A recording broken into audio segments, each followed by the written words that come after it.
In any real estate market, whether you're in the top of the market or whether you're down towards the floor, the critical issue is always going to be pricing. As a real estate agent, one of our most difficult jobs is to meet with our sellers and to really help educate them about what the highest possible price that they can acquire for their property, which is of course our job.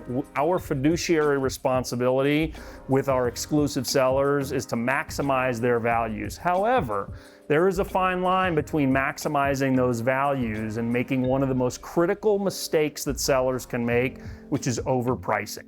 I tell sellers all the time when I have enough trust and confidence with them, are you a seller or are you an owner? And there's a big difference. A seller of real estate, like any other commodity in the world, real estate is worth what people are willing to pay. Not any more, not any less.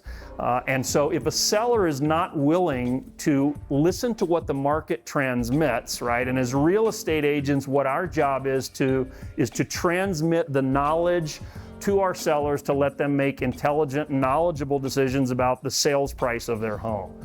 And the sellers that tell us, well, you know what, I understand and value that you in the market believe that my home is worth $1 million, but we wouldn't sell for less than $2 million.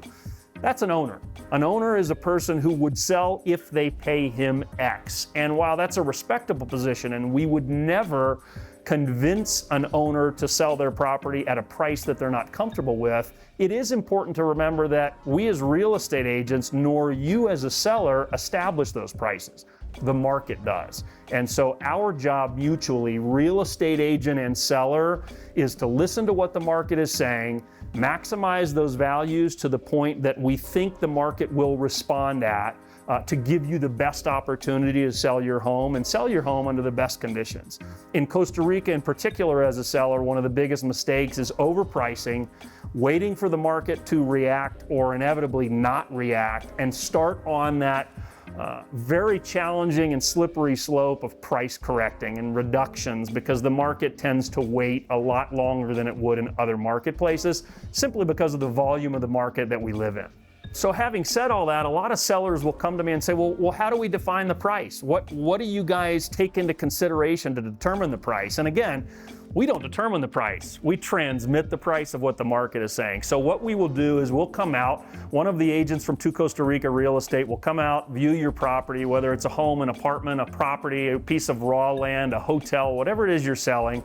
We will put it within the context of the comparable properties in the market, not just the ones that are for sale, but most importantly, the ones that have sold. Those are really the true comps that are going to determine comparable value, and that's really what determines the value of your property. What do we believe the market is going to respond, react, and eventually acquire your property at? And we want to make sure that you are in a competitive price based on the comparables that are out there in the marketplace.